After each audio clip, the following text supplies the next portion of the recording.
నమస్తే, welcome to Vibha meditation flex. So ఈరోజు ఎంగిల్పూలు బతుకమ్మ అండి. సో మా ఫ్రెండ్ వాళ్ళ ఇంట్లో ఇలా బతుకమ్మని పేరుస్తున్నారు. బతుకమ్మ అంటేనే మనకు బ్రతుకునిచ్చే అమ్మ.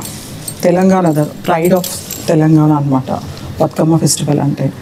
సో ఎలా చేస్తున్నారు బతుకమ్మకి, ఎందుకు మనం లోపల ఇలా పెడతాము ఈ సర్కిల్లో తంగేడు పువ్వు, పునుగు పువ్వు, ఇదేం సీత జడ పువ్వు, వీటన్నింటిని ఇలా ఒక క్రమ పద్ధతిలో పేరుస్తారు. మామూలుగా బతుకమ్మ ఫెస్టివల్ వెనక ఉన్న బ్యాక్గ్రౌండ్ అంటే జనాలకి అందరికీ మనందరికీ తెలిసిన ఒక స్టోరీ. ఎందుకు బతుకమ్మ అమ్మవారు గౌరీదేవిగా ఎందుకు పూజిస్తాం మనము, 1000 సంవత్సరాలు పైగా చరిత్ర ఉంది కదా బతుకమ్మకి.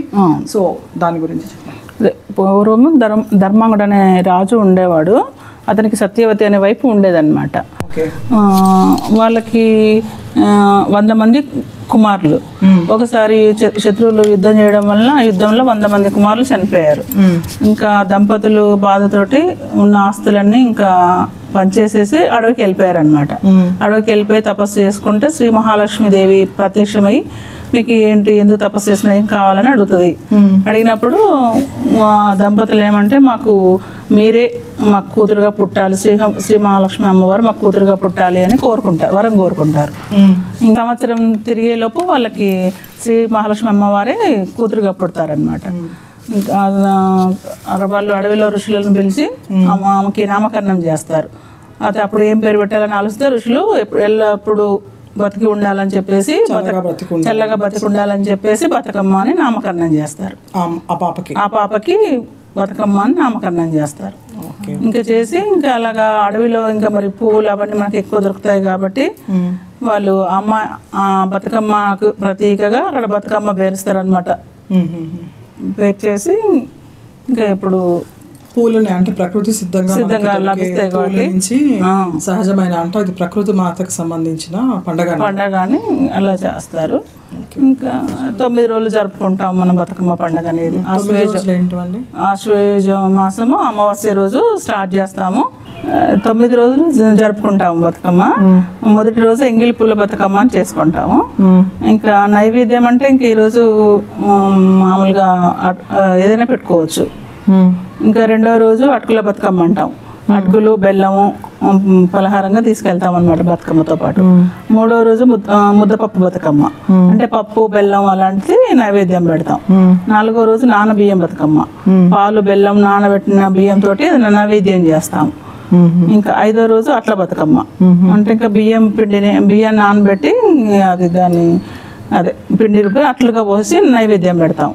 ఇంకా 6వ రోజు అలిగిన బతుకమ్మ, ఆ రోజు బతుకమ్మ పేర్చాము. ఇంకా నైవేద్యం ఏమి ఉండదు. 7వ రోజు వేపకాయ బతుకమ్మ అంటే మనం బియ్య పిండితో వేపకాయ చేసి నైవేద్యం పెడతాం అనమాట. 8వ రోజు వెన్న ముద్ద బతుకమ్మ అంటే నువ్వులు బెల్లం కలిపి అట్లా పలహారం లాగా చేసి పెడతాం. 9వ రోజు సద్దుల బతుకమ్మ, లాస్ట్ రోజు సద్దుల బతుకమ్మ. సద్దుల బతుకమ్మ అంటే అన్ని రకాలు ఇంకా మనకు నువ్వులు, పల్లీలు, బియ్యము, మొక్కజొన్న, మినుములు, గోధుమలు ఇలాంటివన్నీ 9 రకాలు కలిపి నైవేద్యం చేస్తాము. పులిహోర, దద్దోజనము ఇంక ఇలాంటివన్నీ కూడా చేసి నైవేద్యం పెడతాము అమ్మకి. నైవేద్యం పెట్టి బతుకమ్మను మనం 9 రోజులు నిమజ్జనం చేసుకుంటాం కదా.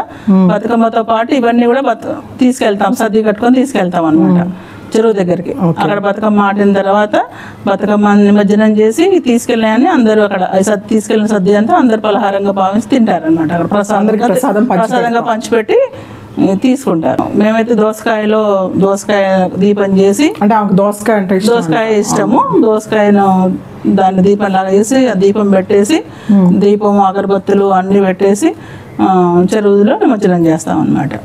ఓకే, అది చెరువులో ఎందుకు నిమజ్జనం చేస్తామంటే ఇప్పుడు వర్షాలు ఎక్కువ పడి నీళ్ళంతా కలుషితం అయిపోయి ఉంటాయి కదా. ఈ మన పువ్వుల వల్ల కొంచెం వాటర్ కూడా ప్యూరిఫై అవుతుంది, క్లీన్ అయిపోతుంది. అట్లా అని చెప్పి అంతా వేపాకు, తంగేడు, మన పునుగు ఇదంతా కూడా యాక్చువల్గా తంగేడు కూడా చాలా మెడిసినల్ వాల్యూ వీటన్నిటి వల్ల కూడా.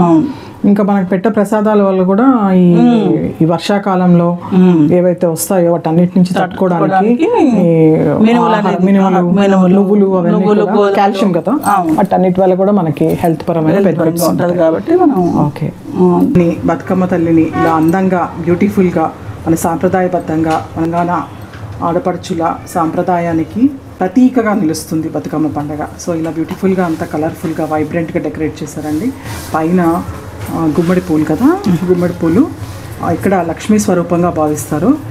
గుమ్మడి పూలు పైన ఇక్కడ మనం పసుపు కుంకుమ వేసి, పసుపు కుంకుమ ఇలా వేసి అమ్మవారికి అందరూ నమస్కారం చేసుకుంటారు. అందరూ వేయండి పసుపు. సో అందరు ఇలా బతుకమ్మని సెలబ్రేట్ చేసుకోవాలి. అందరు ప్రతి ఒక్కరూ, ప్రతి మహిళలు కూడా బతుకమ్మని ఎంతో భక్తి శ్రద్ధలతో సెలబ్రేట్ చేసుకోవాలని, జరుపుకోవాలని కోరుకుంటున్నాము. ఇక్కడ మన బతుకమ్మని అంతా కూడా ఇంత అందంగా అలంకరించిన వాళ్ళు నాగలక్ష్మి గారు, మా ఫ్రెండ్. తను ఇందాకంతా కూడా మనకి బతుకమ్మ యొక్క విశిష్టత గురించి మనకి ఎక్స్ప్లెయిన్ చేశారు. థ్యాంక్ యూ అండి. థ్యాంక్ యూ నాగలక్ష్మి గారు. అందరికీ బతుకమ్మ పండుగ శుభాకాంక్షలు. సో మీకు ఈ వీడియో నచ్చినట్టయితే please share, subscribe our channel Vibha meditation vibes.